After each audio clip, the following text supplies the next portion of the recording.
Hey, it's okay.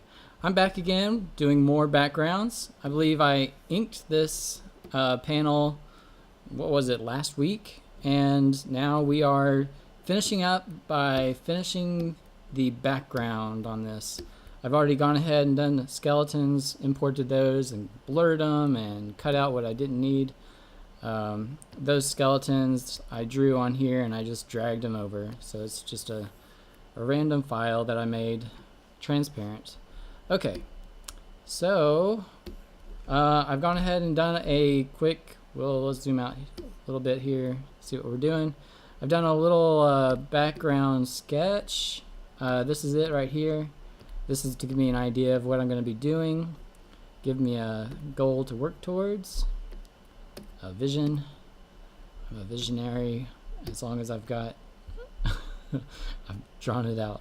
Okay, so first of all, what I like to do is get that general common color, filling in the green screen. So like a dark gray, kind of greenish, yellowish. Okay, so now we get the floor going. I've drawn the floor in previous panels and it's kind of a bright yellow. Well, I wouldn't call this yellow, but a yellowish khaki. And we're going to have it a little bit brighter towards the door. And kind of like there's a light around the door in the background. Let's make this background sketch real light so we can see exactly what the end result is looking like. Okay. Oh, I'm drawing that on the background. Okay, so let's get on the right layer and then finish this up. Alright, so I'm going to get this, change the direction of this so it's kind of sideways. Give it some lines for some perspective. I can't see the background sketch at all hardly, so I'm going to increase that a little bit. Let's do a baseboard down here. I'm going to do it kind of a more blue. Cut down that saturation. Alright, and we're drawing behind the skeleton because it's transparent back there. Alright, so we'll go a little more grayish, a little more blue back here. I misread that. That is the door frame right there. Alright, and so now we've got a good idea of what we're going to be doing. I'm going to go ahead now and do a general light dark. So I think I'm going to have like we've got a light by the door. We want to be drawing the reader's eye kind of in this general direction over here. So I'm going to do a low flow on my brush. I'm going to make it about size 200, that's right. And now I'm just going to kind of lightly draw in a darker background.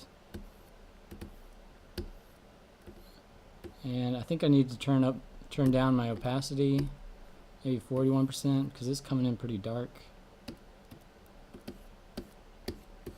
I'm going to go ahead and try to add a slight difference in color, just to give it some interest, a little bit more feeling. Alright, got some color going down here. Let's get a little darker.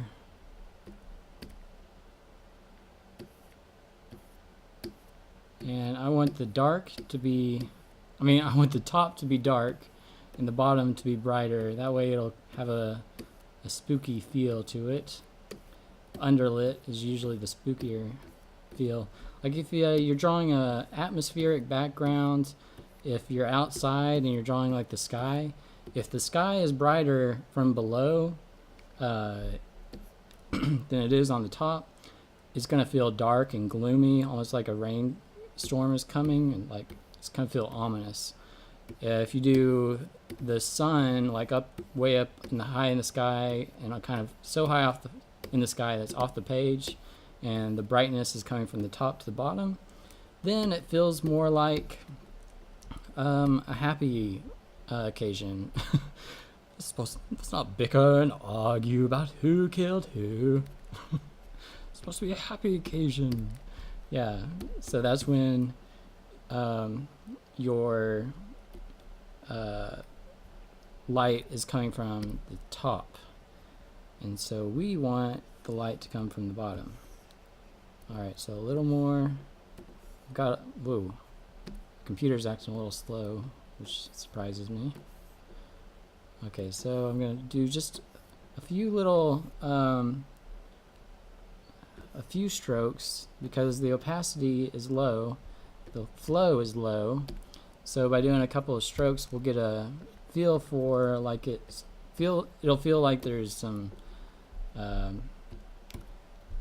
lines, you know, like wood has usually like these lines in them and stuff. Okay, alright, so now let's check the background, see what we're looking like right now.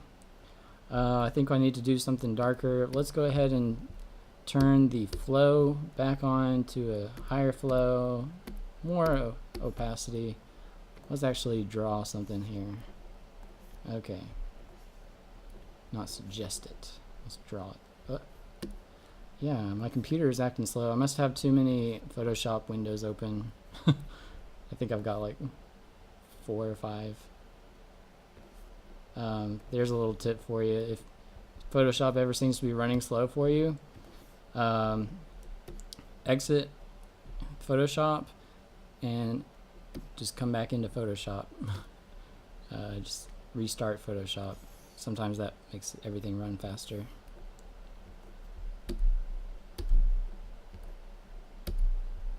Alright, get a little baseboard.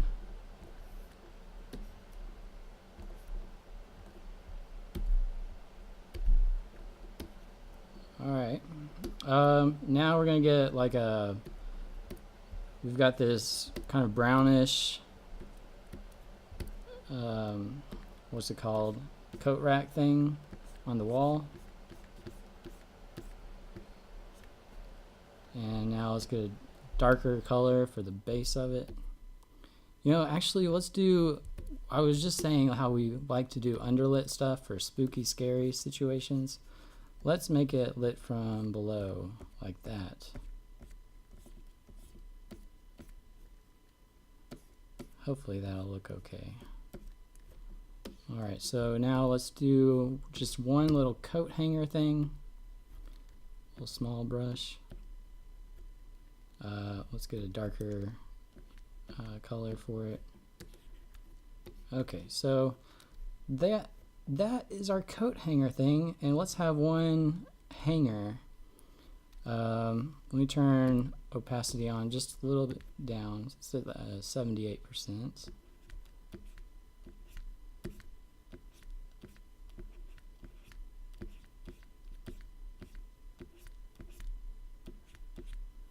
Alright, just for a little bit of an effect, gave it a coat hanger, or a hanger. A hanger on the coat hanger. So now I'm going to do a little bit of a multiply gradient just to unite the backgrounds. We're going with a kind of a purplish red, maroon.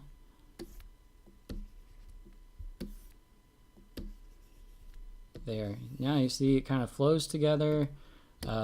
Each panel feels like it's in the same room. The lighting feels very similar. And let's turn the background sketch off to see what we ended up with. And there it is. That's our background. I'm going to go ahead and call it a night for recording. But drop in tomorrow for another Daily Doodle. I should be finished with this comic tomorrow. So I'll probably be doing a Daily Doodle of the cover. Yeah. So subscribe and hit this like for more videos. Comment with any questions. I'll be glad to address them and help you out any way I can. Thanks for watching. This is Okay, signing out.